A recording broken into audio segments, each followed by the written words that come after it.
Now let's go ahead and practice editing GoPro footage in Premiere. So I brought in some footage here that I took in Yellowstone and near Yellowstone. Okay, the first clip here you see is upside down because some of the casings for GoPros hold the GoPro upside down, so you have to correct it later in editing. You're going to notice that almost all your footage is going to begin with something like that, where you're looking to see if you're turning it on. Okay, just get used to that. You can then cut it. All right, so I'm going to grab some of this.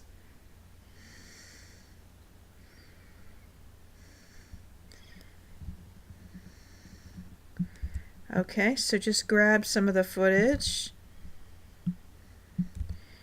and then bring it into the timeline. Now, as you know, with Premiere, you're going to get this, a clip mismatch warning if you previously had changed the defaults to whatever project you're working on. And yes, you do want to change it, right? Because you want this to, you want it to look the best it can, the aspect ratio, everything. So go ahead and change that. Now you see it's upside down. Now with this selected, we're going to go into Effect Controls. And these all might be collapsed, right? So you go into Motion. Okay, and then you're going to bring rotation, and you're just going to change that to 180. Okay, turning it around. Okay, pretty simple, it's pretty straightforward. Before you add your filters and effects, the first thing you might want to play with is warp stabilization. Let's look at warp stabilization right now with the brief clip. Okay, I'm grabbing the clip of when I go over this tree. Okay, I went ahead and rotated it in the timeline. Okay, so I'm going over this tree, I'm walking, and I go over it eventually right there. Okay, alright, so it's a brief clip, very brief clip. Okay, but obviously there's a lot of movement on it. Now, you don't want to overstabilize, or you're going to add a lot of defects to your screen. It's going to look really funky, and you might not like that. So we're going to come over here, though, and we're going to grab Warp Stabilizer, and we're going to drag it onto that clip. Okay, so notice it's upside down because the clip originally was upside down. But let's quickly go down to Warp Stabilizer here. Okay, we do want smooth motion. We don't want it to be no motion. We probably want to bring the smoothness back, though, just to 25%. Okay, otherwise it's going to look kind of funky.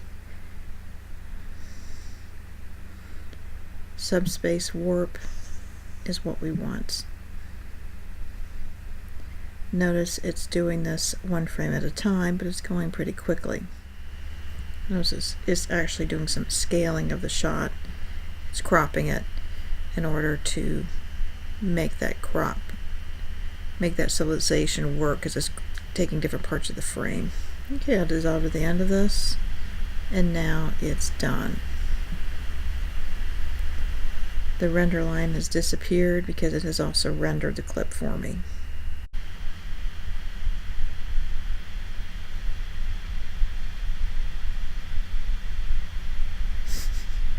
So it's a little better than the original. You see that it is doing, there's still a fisheye. I did not remove the distortion yet. Just be very subtle with all the effects you do. Another thing you're going to notice as you're getting images is that there's definitely some fisheye distortion. It's going to be more noticeable in certain places than other places, especially when there's something like this. Okay, there's a wooden railing there. We have to look it upside down in the clip viewer, unfortunately. Okay, this spot's really noticeable.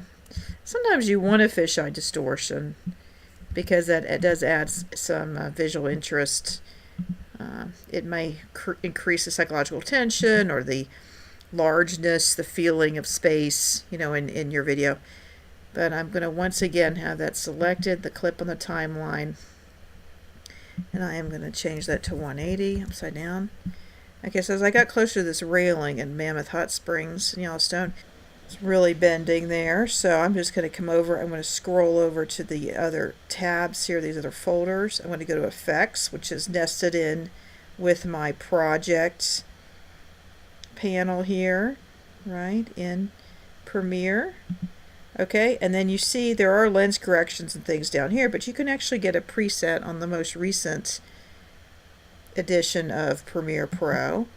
And guess what? There are actually some lens distortion removal presets for different GoPro cameras. So we can go into these. You have to keep twirling down to get these. Now this particular camera is the Hero 3 Plus, but we have a bunch of Hero 4 Session cameras, okay, that you might be using, but you might be using the Hero 3 Plus. Okay, so I need to scroll down here. And I'm not sure which of these it is. So what you can do is you can right mouse button on your footage, and you can look at the properties of the clip. You have to kind of scroll down to find it. Lots of junk here. Properties. Okay, and I'll bring up this little screen. And we see this is a 1920 by 1080. And so this is a wide setting here. Okay, so it's a 1080 wide. All right, so we're going to get the closest one, and I think it's this one. Okay, I'm going to go with this one. I'm going to drag it, and I can check the other ones to see which other ones would be good too. But if I drag it on there, you see that straightens out. Okay, you also see this red here. That means it's going to need to render for you to see it in real time, but it will show it to you, and there won't be any problem when you go to export it. But that's what that red means. Okay. You might want to put it on your other clip too. I'm going to go ahead and see how that looks. It might not be as noticeable.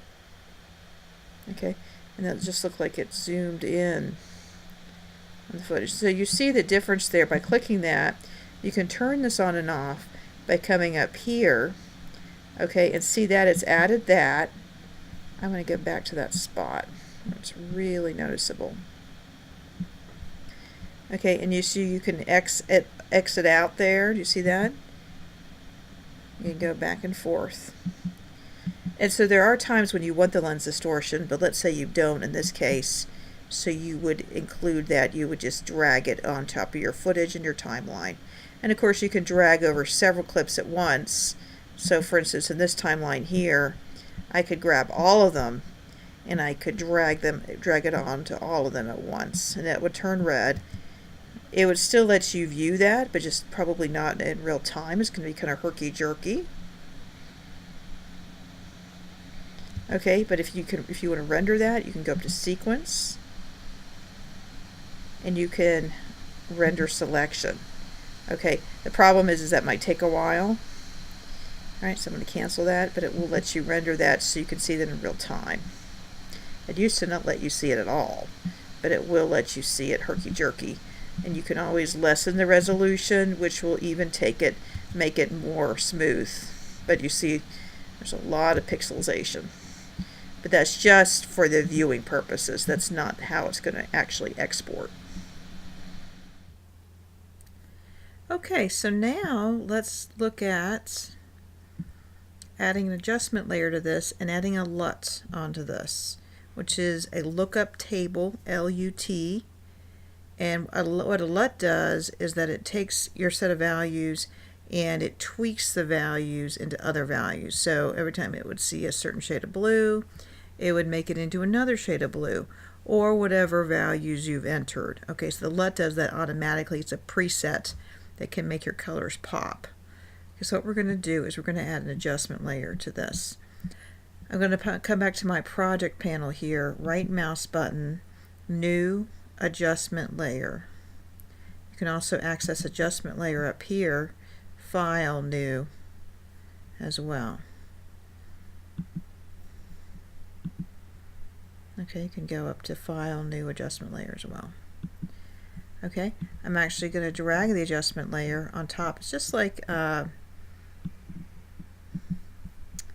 Photoshop adjustment layers. Everything that you do to this adjustment layer will apply to the things underneath. but you can get rid of the adjustment layer. You don't have to keep it, and you can turn it on and off other than just going to each clip. You just do this to all the clips, okay? Apply everything. So what we're going to do is we're actually going to add a LUT to the adjustment layer. And we're going to come over to color. That's going to change our interface a little bit to the color interface. Okay, and we're going to actually find Lumetri color. Okay, Lumetri color is already added, and we're going to actually find a LUT. Okay, now there are LUTs in here. You can try those, but what I did is I actually downloaded a LUT. Okay, and I'll show you where I got this. I'm going to get the bigger one because that's the LUTs. This is specifically for GoPro. Okay, and you can get these. You will have to give them your email address, but it is free. Okay, so that is actually in my downloads. So what I did is I had to browse to my downloads, GC Pro Tunes at GoPro. Okay, and then I'm grabbing it and I'm opening it. All right, you already see some differences there. It's looking better now, but it's kind of hyper saturated. So you might want to bring back the saturation a little bit on that. Okay, by tweaking this. Okay, you can bring it way back, but we might not want to do that. All right, and you could also tweak all these other things. All right, and so that's looking pretty good. Come back to my editing interface. It rearranges the panels a little bit. Okay, I'm liking this, but you also want to go in and tweak each clip individually. For instance, you may want to white balance each clip, and we can do that quickly by going over to the effects here, which is nestled in with your project panel, and typing in fast for fast color. Okay, and it's got fast color corrector under your different effects here. You can drag that. Let's drag that to the first clip. Okay, and that's going to come up in your effect controls panel, nestled in here with your source monitor. Okay, and you can scroll down to see the fast color. The one thing you can do, actually went ahead and already desaturated my clip, which I did not want it to do. Okay, so you might have to just sort of come back here. Okay, do you see what I did? I just reset this. That's the reset to the default. Okay, so if you ever think, what happened? You may need to reset these, and it resets those parameters, which is really nice. So it brought it back. Now, the white balance, you can just click the eyedropper into some white area of your image or something that's supposed to be white, not blown out, okay, not overexposed, but something that's supposed to be white. It's above the color wheel. Don't use these. That's something else. Okay, use the white balance eyedropper above that color wheel in fast color. Okay, and as long as this isn't blown out, you can even use a cloud, the white portion of a cloud. Okay, that didn't do much, but it did do this, which means it worked. Okay, it changed the color wheel a little bit. Okay, so I can play through that clip to see if I like that. If I want to, that part of the clip looks a little overexposed, but you can play with your midtones, your darks and your lights, and you could, in the input levels here, crush your blacks, right? So lose detail in the shadows, but it makes it more filmic looking, like a portrait. And then you can tweak the light and dark areas of your image. Okay, so you may want to do that. Be very subtle with it though. Okay, moving on to the next one. Once again, I'm going to drag fast color onto this clip. I'm going to make sure the time indicator is over that clip. Okay, that looks pretty good, but I might want to go ahead and scroll down to white balance. Again, the one above the color wheel is the white balance. Okay, it didn't do much, but that changed, so it did white balance it. Okay, and again, you might want to change your midpoint here. This is the midpoint, your whites, and your blacks. You can crush the blacks a little bit. Ideally, you're looking at your scopes when you're doing this, and I'm not. But anyway, and then this, when we're walking through the forest here, okay, that's an interesting. There's the sun is there. Let me see the moose poop. Okay, so you may want to also drag the fast corrector on that. Okay, scroll down. Okay, I'm going to white balance. There's not much to white balance on there. Todd's coat. Okay, it did do something because I saw a slight change there. Right, I might want to brighten this up a little bit using the midtones on the input level. Okay, but you can also saturate, bring up the saturation maybe a little bit on that. Alright, and so you see that it needs to render, but those are slight tweaks that will help you individualize the footage,